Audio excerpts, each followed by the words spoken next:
Quero aqui chamar a atenção de vocês no texto de Mateus, capítulo 25, versículo 14. Hoje nós vamos falar um pouquinho sobre servo, sermos servos. E vamos entrar um pouco sobre a palavra. E nos dois próximos encontros nós vamos falar sobre princípios que devem nortear a nossa vida social, política e relacional. Tá? Então, hoje vamos falar sobre servos. Nos dois próximos encontros, nós vamos falar sobre princípios que devem nortear as nossas vidas sempre. E, inclusive, nesse tempo de instabilidade, tempos de incertezas, tempos de valores que estão sendo colocados em jogo, em xeque. E, principalmente agora, se torna muito importante esses conteúdos quando nós vamos nos deparar no momento eleitoral. E por isso eu quero usar esses dois próximos encontros para falar disso, dia 18 e dia 25. Dia 25 vai ter o ECC, mas pela manhã eu vou estar aqui na igreja ministrando o estudo. Então diz assim: pois será como um homem que, ausentando-se do país, chamou os seus servos e lhe confiou os seus bens. E lhe confiou os seus bens. Até aí. Pai de amor, nós lemos a Tua palavra, pedimos que o Senhor nos ajude a ouvir a Tua voz e praticarmos o Evangelho do Senhor Jesus Cristo. O Evangelho de paz, de vida, de transformação, mas também o Evangelho de divisão, que nos divide do mundo, do pecado, nos separa das trevas e nos liga com o Senhor Deus Todo-Poderoso, Criador do céu e da terra. Em nome de Jesus que nós oramos. Amém, ó Pai. Meus amados, nós temos vivido um tempo onde as pessoas querem ser servidas. Nós temos vivido um tempo onde as pessoas querem o conforto, a vida boa, o sucesso. Ah, mas pastor, a gente sempre quis isso. É verdade. Na história nós vamos encontrar vários momentos, na história bíblica, história secular, aonde o homem quer o conforto, o sucesso, o seu prazer. Mas nós vamos encontrar momentos também na história onde homens e mulheres entenderam o que é serviço, o que é ser servo, e dedicaram a sua vida a servir incondicionalmente. Incondicionalmente. Prova disso, você vai ver o apóstolo Paulo, antes Saulo, com a sua vida boa, com a sua vida de valores e princípios estabelecidos. Prova disso que ele vai viajar para perseguir cristãos, amando do Sinédrio, como um também que fazia parte do Sinédrio, e vai levar a perseguição para os cristãos, ao ponto de matar, prender e causar danos sobre a vida desses. Mas quando ele se converte no seu processo de conversão, no encontro com o Senhor Jesus, algo muda no coração dele e ele entende o evangelho do Senhor Deus, e ele deixa a sua vida de status, de honras, de méritos, de forma para a enfrentar um Estado, a enfrentar não apenas um Estado, mas enfrentar uma religião, enfrentar os que estavam ombreando com ele na perseguição dos cristãos. Isso nós vamos observar que é deixar todo o seu conforto, toda a sua honra, toda a sua forma, para viver agora como um perseguido e não como aquele que persegue a mando do Estado. Isso é importante por quê? Porque nós queremos, muitas das vezes, ter o nosso conforto, a nossa atitude, o nosso pensamento. Essa semana a gente eu ouvi, não sei quantos viram esse vídeo, um pastor de uma denominação importante no nosso país, não presbiteriana, a declarar apoio a um candidato, aquele candidato que outrora esteve preso. E, ao declarar esse apoio, disse que a igreja brasileira deveria pedir perdão para essas pessoas. É estranho nós ouvirmos isso, porque ele fala que no passado, as pessoas tinham recurso, e era bom, foi o melhor tempo da igreja, porque as pessoas tinham recurso, tinham dinheiro. Aí a gente dá o questionamento: nós queremos vida boa ou queremos servir? É a mesma coisa quando nós olhamos no secular. Você quer trabalho ou você quer emprego? Tem uma diferença. Tem uma diferença. Também quero ressaltar que se você quiser falar, você ergue a tua mão aí que eu te dou a fala também, tá? Não se preocupa não. Eu até vim aqui para baixo para isso, porque lá em cima o pessoal acha que não pode falar, né? Mas eu estou aqui justamente para isso, para a gente ter esse processo de fala e de diálogo aqui, tá bom? Quando nós olhamos o texto bíblico, nós vamos observar que nós somos chamados para ser servos. E o servo, ele faz o quê? Ele obedece o que o seu Senhor manda. Ele obedece o que o seu Senhor manda. E ele falou assim, chamou os seus servos e lhe confiou os seus bens. Para quê? Para cuidar da sua propriedade. Nós somos chamados para servir, não da forma que eu quero fazer, mas da forma que o Senhor, o meu Senhor, o quer fazer. O que Deus quer de nós como igreja, como povo do Senhor, o que o Senhor Deus quer da minha vida, depende e está exclusivamente no Senhor e não em mim.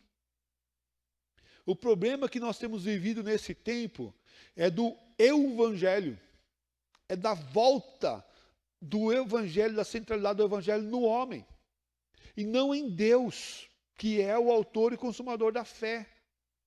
O evangelho tem sido e tem voltado para o homem, e conforme você vai iniciar a tua teologia, vai mudar o resultado aqui. E aqui a ordem dos fatores sim muda o resultado.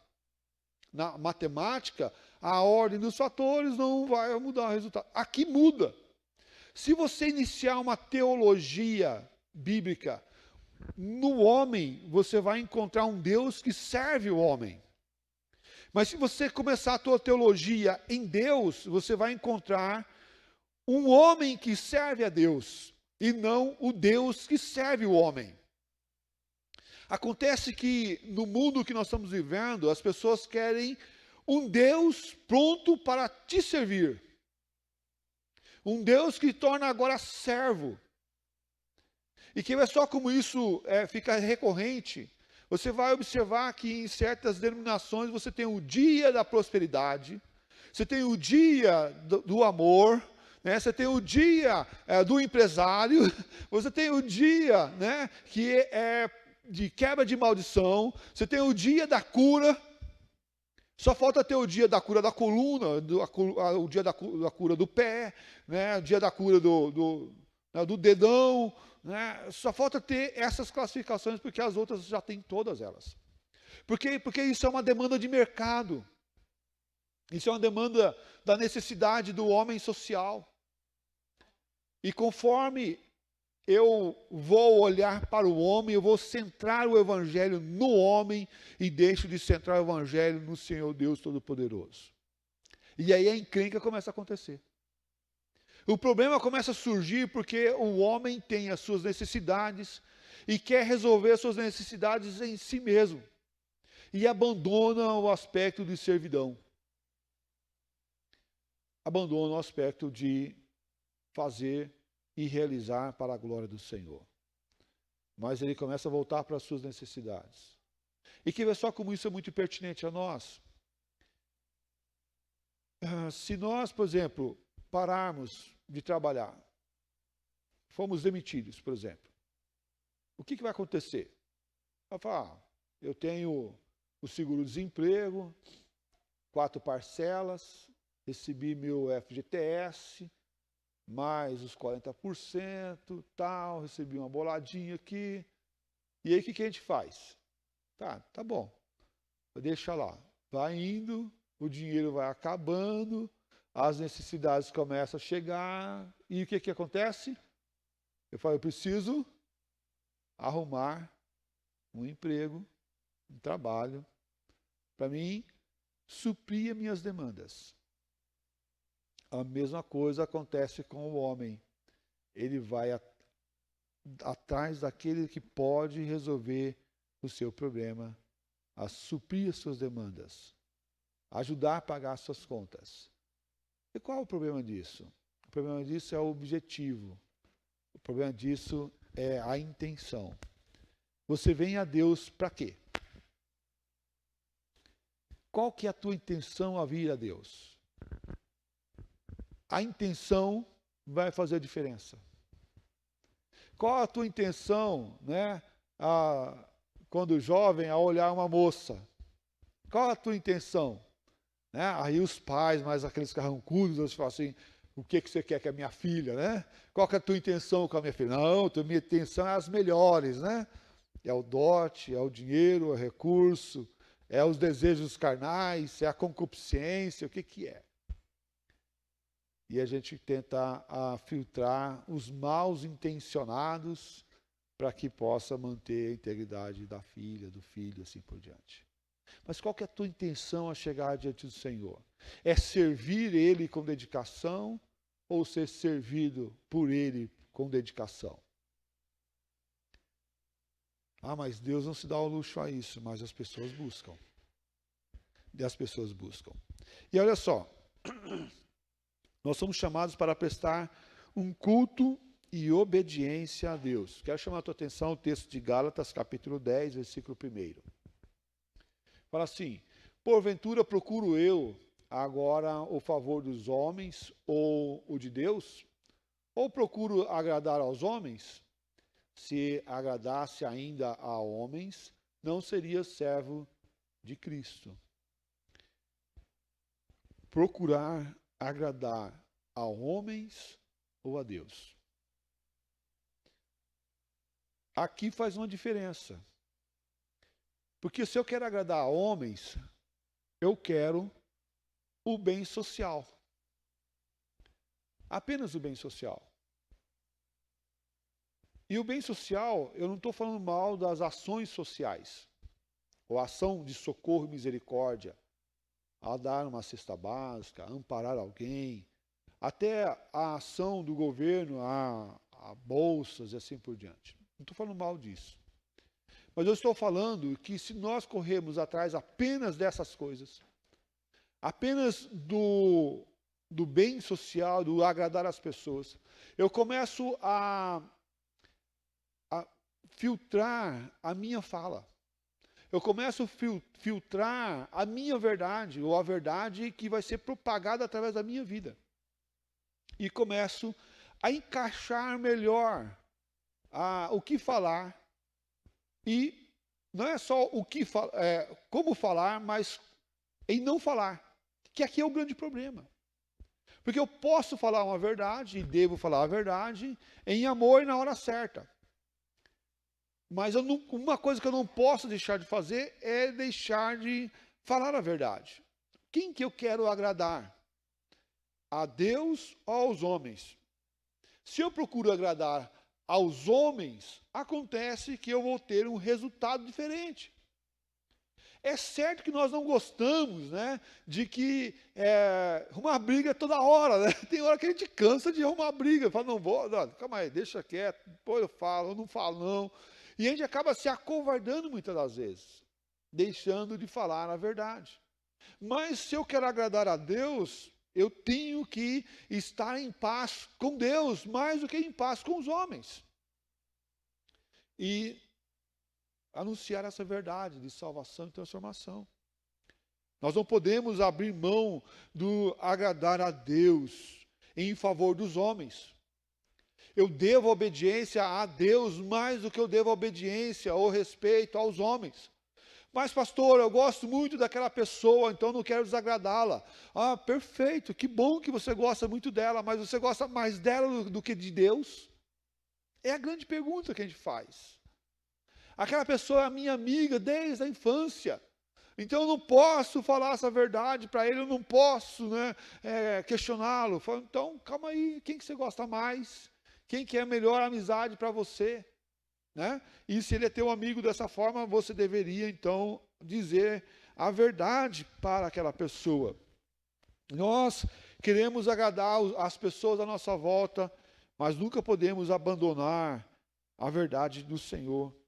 Se agradasse ainda a homens, não seria servo de Cristo. Somos servos de Cristo. E se queremos apenas agradar as pessoas, nós não temos condições de ser servos de Cristo. Ser servo de Cristo é a nossa identidade maior. É quem nós somos. O processo de servidão é esse de agradar ao Senhor nosso Deus. Vou pedir para lermos Efésios capítulo 6, versículo 6.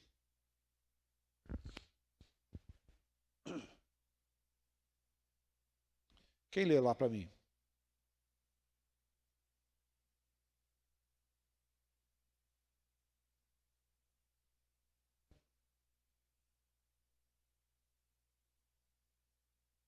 Muito bem.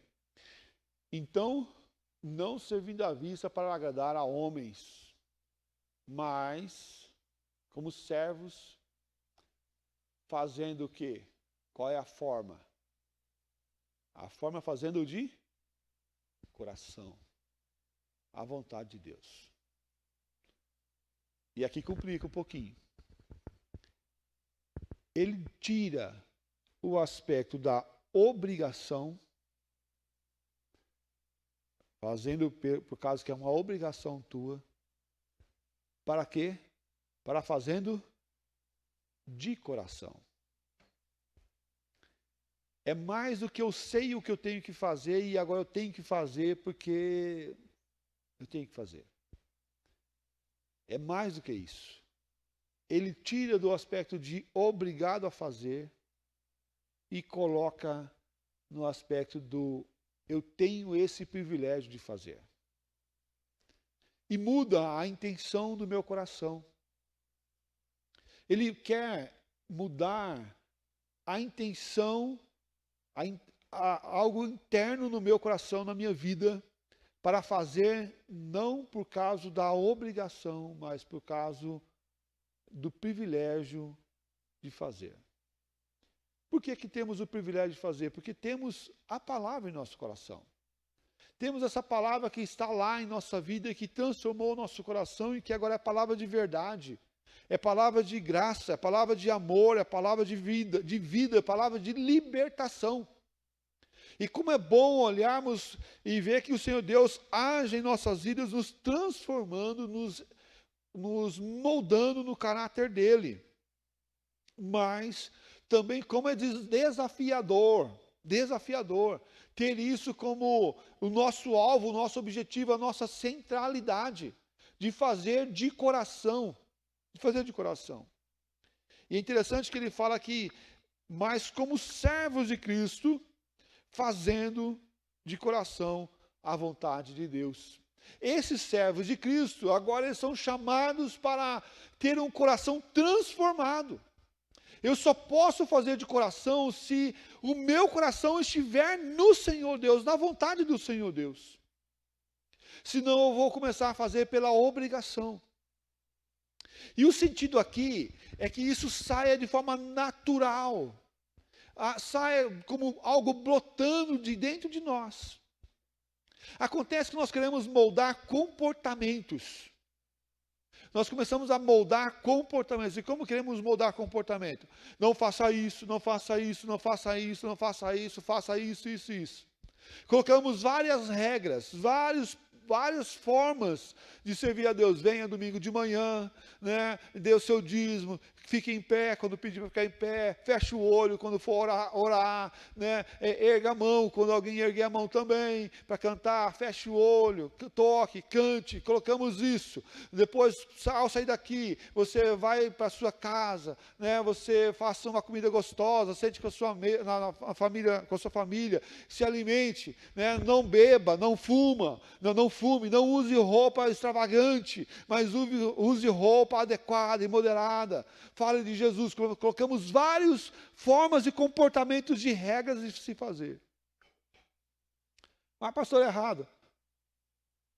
É errado quando meu coração só está na regra. Só está no comportamento. O melhor é que essa regra e comportamento seja não por minha obrigação, mas pelo meu privilégio. É a mesma coisa que eu falo para a pessoa, não fume. E ele vai lutar contra o vício segurando a porta, fechando uma porta. Mas qual que é o melhor? É trabalhar a intenção do coração para que a porta não venha querer abrir. Consegue ver a diferença disso? Um trabalha o comportamento fechando a porta. O outro trabalha o que gera o comportamento. É como o Dr. Gilson lá, no consultório. Vamos assim falar, Gilson, me ajuda aí. Tem uma infecção no dente. Aí o senhor abre o dente e tira a infecção.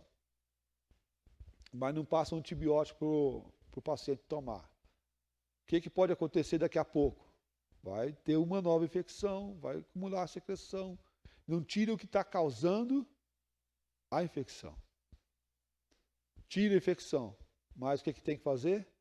Dar um antibiótico para ele tomar, para aquela infecção parar de surgir. É isso? É isso. Tá. Então, fui na linha certa aí. Então você dá um antibiótico para a pessoa parar. Se eu só ficar espremendo, só ficar tirando a infecção, não vai resolver. Mesma coisa o nosso comportamento. Se a gente ficar apenas tolindo o comportamento, eu vou ter uma igreja ou uma vida de regras e formas. E não de mudar a intenção do meu coração. E por isso que ele fala aqui, servindo de coração. Fazendo de coração a vontade do Senhor, não por causa da regra, não por causa do que está escrito da lei, mas por causa do meu coração agora é cambiado, é mudado para a vontade do Senhor, e isso começa a brotar agora um novo comportamento, uma nova atitude, uma nova ação, um novo cristão por completo. É o que nós falamos de dentro para fora, e não de fora para dentro. É mudar a minha essência. E Jesus vai falar isso, é nascer de novo. É reaprender. É reeducar. O que eu faço com uma criança que nasce? Eu ensino ela a andar. Eu ensino ela a falar. eu ensino ela a discernir os lugares, a distância, a casa, o pai, a mãe, quem é o pai, quem é a mãe, quem é o avô, a avó, o meio social dela. Percebe? Agora é o nascer novamente. Aquela criança nasceu de novo. Ela está reaprendendo todas as coisas. Nós nascemos novamente no Senhor Deus. E agora meu comportamento deve ser mudado pela forma e pela ótica do Senhor nosso Deus. Mudado de dentro para fora. Um novo comportamento. Novas intenções. Novas formas de viver no Senhor. Porque o meu coração agora está no Senhor e não está mais no mundo. Nós, quando eu era jovem, a gente falava assim, a gente não pode ser crente Raimundo. Um pé na igreja, outro pé no mundo. A gente não pode ser crente Raimundo. Um pé na igreja, um pé no mundo. Não. A gente tem que ser crente completamente. O coração não dividido. O coração centrado no Senhor. E por isso ele fala assim, servindo de coração, fazendo a vontade de Deus. Não para agradar a homens, mas como servos de Cristo. Não servindo à vista, como para agradar a homens. Esse servindo à vista é fazendo apenas para aparecer. É fazendo apenas para deixar os outros verem. Deixar o outro ver. Vou fazer para o outro ver. Como quero honras pelo que eu estou fazendo. Olha, tá vendo? Estou dando um prato de comida. Olha, estou fazendo tal coisa. Olha como eu sou bom. Olha o que eu estou fazendo aqui. Para agradar as pessoas. Oh, é bom. Ele é legal. Mas fazendo e servindo de coração, como servos de Cristo, para agradar o próprio Deus. A vontade de Deus. Daniel capítulo 3, versículo 26. Então se chegou Nabucodonosor à porta da fornalha, sobremaneira acesa, falou e disse, Sadraque, Mesaque e Abednego, servos do Deus Altíssimo, sai e vinde. Então Sadraque, Mesaque e Abednego saíram do meio do fogo. Percebe que ele fala aqui, através do grande milagre da fornalha, reconhecendo que Sadraque, Mesaque e Abednego eram o quê? Servos do Deus Altíssimo. Por quê? Porque eles permaneceram fiéis ao Senhor Deus, a ponto de serem lançados na fornalha. Ah, mas se hoje a gente for lançado na fornalha, a gente vai ser queimado. Tá. Aí por isso você não vai ser fiel a Deus no meio da fornalha. A ponto da fornalha. Eu fiz uma pergunta há um tempo atrás, dando palestra para homens. E faço aqui também. O que você está disposto, ou melhor, o que você quer tanto? O que você quer tanto na sua vida que você está disposto a pecar para conquistar, para ter? Vou repetir. O que você quer tanto na sua vida que você está disposto a pecar contra Deus para ter, para conseguir? E essa pergunta é muito difícil de responder. Porque algumas das coisas a gente quer tanto, que a gente acaba querendo até mudar a vontade de Deus. Não, mas essa é uma boa oportunidade. É Deus que está abrindo essa porta para mim. Percebe? É Deus que está mostrando esse caminho. É Deus que está me direcionando para lá. Só pode ser de Deus, eu quero tanto isso, eu quero tanto isso. Aí não adianta você falar assim, ó, não, tá vendo, lá tem problema. Você vai ter que entrar num mercado complicado. Lá o pessoal engana. Lá o pessoal é trapaceiro. Lá o pessoal usa de má fé. Você vai estar disposto. E isso é tão complicado, irmãos. E é muito complicado. Por quê? Porque muitas das coisas a gente quer tanto, ou está tão apaixonado, que não adianta falar que é julgo desigual, não adianta falar que não vai dar muito certo, porque eu quero. E aí a gente acaba cedendo por causa das minhas ações, do que eu quero. Mais uma vez, eu sempre tenho que voltar para o Senhor e para a sua palavra, para o seu amor e pelo seu cuidado divino. Sempre olhando para o Senhor e corrigindo sempre o nosso percurso. Nunca abrindo mão da nossa fidelidade ao Senhor, nosso Deus. Ah, mas se candidato A, B, C, D eu ganhar as eleições, vai melhorar, vai piorar. Mas você está firme no Senhor. Você está buscando na palavra do Senhor Deus princípios e valores para você não abrir mão da verdade do Senhor. Porque Sadraque, Mesaque e Abednego foram para a fornalha porque eles não se dobraram à estátua. E não se curvaram para adorar outros deuses. A vida boa que eles tinham, eles estavam abrindo mão por causa do quê? Da adoração a Deus. Ao único Deus.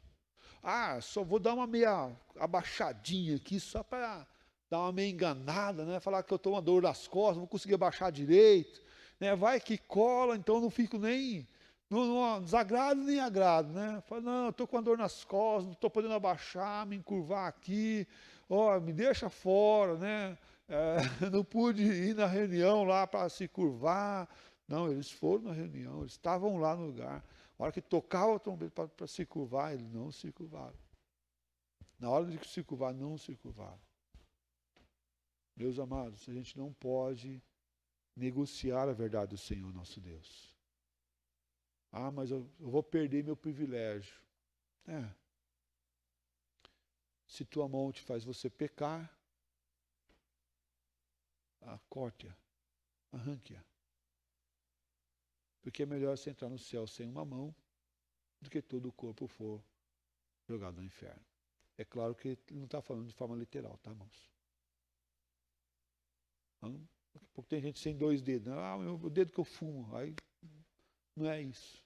Ele está falando, tira o que te faz você abandonar a vontade do Senhor. Arranque fora. E o texto continua, se o teu olho te faz você pecar, arranque-o. Melhor você estar cego, mas ir para o céu. Meus amados, a palavra de Deus ela é maravilhosa, ela traz vida. Vida para estar no Senhor. E como servos do Senhor Jesus Cristo, Ele é o grande exemplo nosso de servo. No Novo Testamento vemos Jesus ser chamado de servo obediente, servo que foi até o fim. E somos chamados a servir a Deus em todo o tempo. Em todo o tempo. Seja na igreja ou fora da igreja, em todo o tempo somos chamados para servir a Deus. Quero chamar a tua atenção para Romanos capítulo 15, versículo 1. Ora, nós que fomos fortes, devemos suportar as debilidades dos fracos e não agradar-nos a nós mesmos. Nós que somos fortes, devemos suportar a debilidade dos fracos e não agradar a nós mesmos. Qual é a obrigação do mais forte? É ficar forte e cuidar do mais fraco. Tem uma frase que eu acho fantástica. Talvez o Victor vai lembrar da frase. Está num filme O Segredo dos Animais, um filme de criança, dos boizinhos lá que ficava cuidando da fazenda e protegendo contra os lobos. O boi mor, chefe de todos, tem um boi, um bezerro, né, vamos assim falar, que ele está ensinando a ser líder, filho dele. E aí eles estão numa montanha, vigiando a fazenda contra os lobos, e aí ele dá uma lição muito importante para o seu filho bezerro. Ele fala assim: filho, o forte protege a si mesmo, mas o mais forte protege a si e aos demais à sua volta. É esse princípio que está aqui. Você é forte, então você só está cuidando de você mesmo. Mas o mais forte protege a você, a si mesmo e as pessoas que estão à sua volta. E é o que o apóstolo Paulo está falando aqui para nós. Ora, nós que somos fortes, devemos suportar quem? Os fracos. As pessoas que são fragilizadas. E não agradar a nós mesmos. Cada um cuida da sua vida. Tá, então, calma aí, então você não entendeu o que é ser igreja. Você não entendeu o que é cooperar uns com os outros. Você não aprendeu o que é abrir mão de si por causa do outro. Ah, mas o outro não se ajuda, pastor. O outro tem que se ajudar. Tá, eu concordo contigo também. Porque você levantar uma pessoa que está desmaiada, que não está fazendo força, é um jeito. Se levantar uma pessoa que está acordada e ela faz pelo menos um pouquinho de força, deixando o corpo mais firme, é outro jeito totalmente diferente. Mas não importa a situação que ela esteja. Importa quem é o forte para levantar. Quem que está mais forte? Quem que é a pessoa que serve de base, de força para levantar? E aqui não é força física. É força espiritual, força emocional. Para suportar uns aos outros. Aqueles que a gente pode achar que é muito forte, pode ser até mais fraco do que a gente imagina. E aquele que acha que é muito fraco, pode ser até mais forte do que você imagina. Por quê? Porque aqui é fé. É fé. Quantas vezes você já ouviu alguém falar uma frase, uma palavra que impactou a tua vida naquele momento? Esse é o mais forte. E não é condição física, é condição espiritual. Fé. E aí a gente vai suportando uns aos outros, andando junto. E não deixando a fé de lado, mas ser espiritualmente saudável. Romanos 8:8 fala assim: portanto, os que estão na carne não podem agradar a Deus. Os que estão na carne, os servos que estão na carne, não podem agradar a Deus. Por quê? Porque nós somos um ser espiritual. Não apenas na concepção do ser humano, porque o ser humano é um ser espiritual. Prova disso, o índio que está no meio do mato, que não teve contato com uma pessoa externa à sua cultura, ele vai cultuar um Deus. Ah, mas não é o Deus Todo-Poderoso, Criador do céu e da terra, o Deus Trino e tal, sei o que. Tá, mas dá para ver que ele é um ser espiritual. Ele vai buscar a sua espiritualidade mesmo não tendo contato com nenhuma outra cultura além da sua. Ele vai adorar o sol, a lua, ele vai adorar o rio, a mata, as árvores. Porque é o que ele está vendo. Ele está vendo. Um livro importante, se alguém quiser ler alguma coisa sobre isso, chama-se Fator Melquisedeque.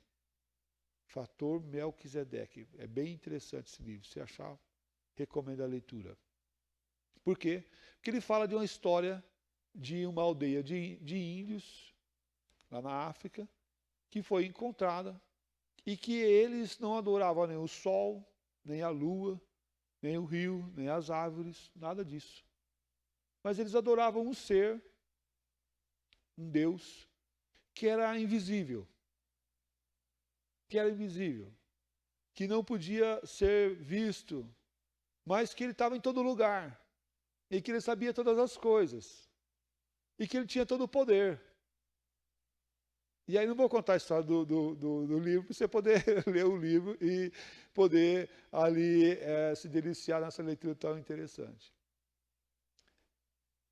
E aí o missionário chega lá, né, e se depara com essa cultura ali. E essa aldeia já adorava o Deus que nós cremos, mesmo não o conhecendo. Mas por quê? Porque Deus fez o homem um ser espiritual. Mas esse ser espiritual pode colocar a sua espiritualidade na onde? Em si mesmo, e é o que nós estamos vendo hoje à nossa volta. Ele pode colocar a sua espiritualidade na sua casa, na sua esposa, no seu filho, no seu marido, nos santos que viveram no passado, que foram importantes na história, mas que não salvam ninguém e que não pode salvar ninguém. Meus amados, nós devemos ser espirituais. Os que estão na carne não agradam a Deus. Não vão agradar a Deus, não tem como. E nós não estamos aqui tirando ou desmerecendo o mundo. Pelo contrário, nós vivemos num mundo. Deus fez o mundo para nós. O primeiro trabalho que Deus deu para o homem foi cuidar da sua natureza. Antes de cuidar da esposa, ele já cuidava do quê? Da natureza. Foi colocado no jardim do Éden para cuidar do meio dele, no lugar que ele vivia. O seu primeiro ministério do homem foi cuidar da natureza. O segundo, cuidar da sua esposa, da mulher, que Deus lhe deu. Mas o primeiro aspecto é cuidar da natureza. Então ele não está falando aqui desse carnal, aqui do abandono do meio social que nós vivemos. Nós temos responsabilidades no meio social que nós vivemos. E isso é desde a separação do lixo da nossa casa, a coleta de lixo, cuidar da água, mas também vai até o desmatamento, quanto eu proporciono isso e assim por diante. Mas quando ele fala aqui, porquanto os que estão na carne não podem agradar a Deus, ele está dizendo dos desejos carnais, a intenção do meu coração. O mundo não é mal, o mundo está no mal, mas o mundo, a natureza, sofre e geme, diz o salmista, aguardando o quê? O dia da redenção. O pecado não causou dano apenas no homem, mas causou dano na natureza, nos animais. Causou dano no meio social, na cultura. Causou dano no universo, que caminha não para a evolução, mas que caminha para a destruição. O universo não está evoluindo, mas o universo está indo para a destruição. E uma matemática simples aqui a gente já vê isso aí fácil, sem muita dificuldade. O Sol, por exemplo. O Sol vai queimar mais quantos bilhões de anos? Mas 100 bilhões de anos. Tá. Mas é eterno ou um dia vai acabar? Um dia vai acabar. Por quê? Porque da onde tira e nunca coloca, o que acontece? Por mais que tenha, um dia acabe. Vai acabar. Se você herdou, né, se você herdou uma grande herança lá, né? Uma grande herança, uma fortuna maravilhosa. 100 milhões de reais. Estou bem, né? Tô bem. Mas começa a gastar. Um dia vai acabar. Um dia vai acabar. Por mais que seja bastante, um dia acaba. Então, se olharmos para o sol, já vamos ver que um dia ele vai acabar. E não é um processo de evolução, mas é um processo de destruição, por mais longo que esteja lá na frente. Ah, mas não vou estar aqui. Não vou, não vamos estar aqui não. Né? Não vamos estar aqui. Mas as gerações têm que ter essa consciência. De que o mundo não está em evolução. O mundo está em destruição. Está em destruição. É um processo de destruição. Mas o que ele fala aqui de não agradar a carne, ele está falando dos desejos carnais, da concupiscência, dos desejos que eu tenho, que você tem. E que o homem, portanto, os que estão na carne, não podem agradar a Deus. Se eu na carne não posso agradar a Deus, como que eu agrado a Deus? Sendo espiritual. Vivendo as coisas de Deus. Amando as coisas de Deus. Amando a palavra de Deus e o cuidado dele. Gênesis capítulo 4, versículo 3 a 7, fala lá sobre a oferta que Caim ofereceu. Fala assim, aconteceu que no fim de dos tempos, trouxe Caim do fruto da terra uma oferta ao Senhor. Abel, por sua vez, trouxe das primícias do seu rebanho. Volta lá ao versículo anterior. Aconteceu que no fim de uns tempos, trouxe Caim do fruto da terra uma oferta ao Senhor. Tem alguma coisa especial aí? Ele trouxe uma oferta, certo? Uma oferta. Que tipo de oferta é essa? O texto não fala. Mas dá uma olhada no versículo 4, o que ele fala que... Como que foi essa oferta? Abel, por sua vez, trouxe das... O quê? Primícias do seu rebanho e da gordura deste. Agradou-se o Senhor de Abel e de sua oferta. Por quê? Porque ele trouxe não apenas qualquer oferta, mas ele trouxe o quê? Das primícias. Ele trouxe uma oferta diferente. Ele pegou o melhor. Ele não pegou o pior. Não pegou o que tinha uma manchinha, que não ia dar para comer, o que não seria bom. Mas ele trouxe das primícias ao Senhor. E continua. Ao passo que Caim e de sua oferta não se agradou. Irou-se, pois, sobremaneira Caim, e descaiu-lhe o semblante. Por quê? Porque caiu numa realidade que a sua oferta não foi aceita. Mas quando a oferta não é aceita, o que ele vai entender? Que o seu comportamento, que a sua atitude não foi aceita. Não é apenas a oferta que não foi aceita. O que não foi aceito foi a atitude de aqui Caim de levar lá essa oferta. E quando acontece isso, cai-lhe o semblante. Mesma coisa que o jovem leva uma flor para uma moça. E a moça pega e joga a flor fora. Ela desprezou a flor ou desprezou a atitude daquele jovem levar a flor? A atitude, o comportamento. Despreza-se o objeto, mas despreza o comportamento. Essa é a ação aqui. Quando Deus não aceita a oferta de Caim, ele sente o peso do não aceitar do Senhor. Não foi a oferta que foi rejeitada, foi a atitude dele que foi rejeitada. Por quê? Porque não fez o melhor. E ele continua. Então lhe disse o Senhor, por que andas irado? E por que descaiu o teu semblante? Deus, tem hora que ele é irônico, né? Deus sabia o que estava acontecendo. Deus sabia o que tinha acontecido, né?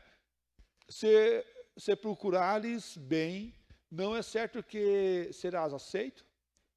Se procederes bem, e percebe que Deus está falando o quê aqui? Do comportamento. Proceder, o que é? Comportamento. É atitude.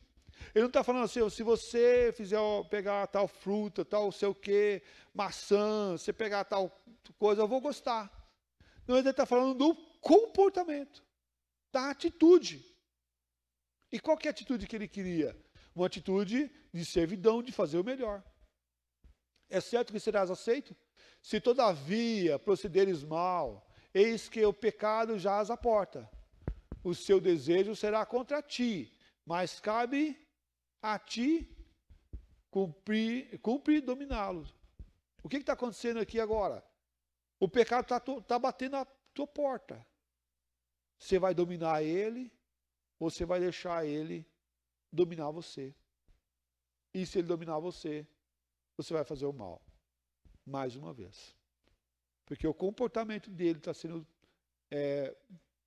moldado e pautado para voltar para o Senhor. E deixar aquilo que é carnal de lado, para viver o que é espiritual. Para agradar a Deus. E não desagradar ao Senhor. Sem fé é impossível agradar a Deus. Devemos ter a fé, o amor e a graça, para sermos instrumento, como servos nesse tempo de que nós temos vivido o mal. Caim mata Abel e seu irmão, e sua oferta não foi aceita, mas por causa das suas atitudes, do seu comportamento carnal. Por causa do comportamento que ele teve com o mal. Olhando e concluindo nosso estudo dessa manhã, Hebreus capítulo 11, versículo 6, fala assim, de fato, sem fé é impossível agradar a Deus. Porquanto é necessário que aquele que se aproxima de Deus creia que ele existe e que se torna galardoador dos que o buscam. Agradar a Deus não é apenas vir à igreja e voltar da igreja, mas é ter atitudes e comportamentos de fé. Atitudes e comportamentos de lealdade ao Senhor. Ah, mas pastor, então eu posso agradar a Deus sem vir na igreja? Também não. É um conciliar das coisas. A palavra de Deus fala aqui para nós não deixarmos de congregar. Hebreus mesmo vai falar disso. Não deixe de congregar. Não deixe de ir à igreja como uns estão fazendo. Na pandemia daquela época, né? Na pandemia do coronavírus daquela época, alguns estavam deixando de ir à igreja. Não é pandemia não, tá, gente? Era outros motivos. Mas deixavam de ir à igreja. Deixavam de congregar. Os desigrejados não é de hoje que existe. Já tem de tempo. E aí, qual que é o preceito? Volte para a igreja. Não deixe de congregar. Por quê? Porque a igreja é um lugar de fé e de agradar a Deus em fé. E ele fala, de fato, sem fé é impossível agradar a Deus. Porquanto é necessário que aquele que se aproxima de Deus creia que ele existe e que se torna galardoador dos que o buscam. Agradar a Deus é mais do que vir à igreja, mas é ter fé, é buscar ao Senhor. Colossenses 3, 23 e 24 fala assim, tudo quanto fizerdes, fazei de coração, como para o Senhor, e não para homens. Ciente de que recebereis do Senhor a recompensa da herança. Recebeis do Senhor a recompensa da herança. A Cristo o Senhor é que estáis servindo. A Cristo o Senhor que estáis servindo. Nós não podemos deixar de servir a Deus. E servimos a Deus não só na igreja. Esse é um grande mal que nós temos visto nessa década. O desejo de servir a Deus, mas um desejo parcial, somente na igreja. E aí nós vamos ver cristãos que na igreja são bonitões, é respeitoso, é educado, é gentil, né? Mas saem da igreja o que acontece? Vira um cavalo. É grosso, é estúpido, né? Não trata com carinho. Chega na sua casa, na sua família, chega no trabalho, não serve a Deus lá. E aí, serve a si mesmo. Na igreja, é uma atitude, um comportamento, fora da igreja é outro.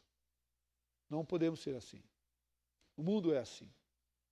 O mundo é interesseiro, o mundo tem as suas atitudes, os seus pensamentos da forma que ele quer. Mas nós devemos fazer tudo para o Senhor. Tudo para o Senhor. Na igreja é para o Senhor. Fora da igreja é para o Senhor. No meu trabalho é para o Senhor. Cuidando da minha casa é para o Senhor. Lavando a louça é para o Senhor. Cuidando da roupa é para o Senhor. Passando aquela camisa ruim de passar, faça como para o Senhor. Lidando com o trabalho, o chefe, é para o Senhor. Vamos fazer para o Senhor. Ou lidando com aquele empregado também, né? Porque não é só problema, não é só chefe, não. Tem empregado que é difícil de lidar, né? É muito difícil de lidar. Mas vamos fazer como para o Senhor. Que Deus te abençoe no teu serviço ao Senhor. No teu processo de servir ao Senhor. Que essa semana seja uma semana de servir com dedicação, com amor e lealdade ao Deus da nossa salvação. Vamos orar? Pai, nós somos servos em um mundo de não servos. Por isso, nós pedimos que o Senhor nos ajude a servir. Servir não a nós mesmos. Servir não ao mundo. Servir não aos nossos desejos carnais e pecaminosos, mas servir o Senhor a todo tempo. Nós pedimos, ó Pai, que o Senhor esteja moldando o nosso coração e o nosso pensamento. Que nós venhamos a querer o que o Senhor quer. Queremos querer o que o Senhor quer todo o tempo. Afasta de nós, ó Pai, os nossos desejos que não te agradam. Que o nosso comportamento seja mudado de dentro para fora. Que a nossa vida, nosso caráter, nossa personalidade, nosso ser seja moldado através da sua palavra, do seu desejo e do seu plano que o Senhor tem para cada um de nós individualmente. Cuida, Pai, da igreja brasileira. Ó Deus, transforma o coração dessa nação, Pai. Abençoe, ó Pai, nesse tempo, o processo político que nós temos vivido.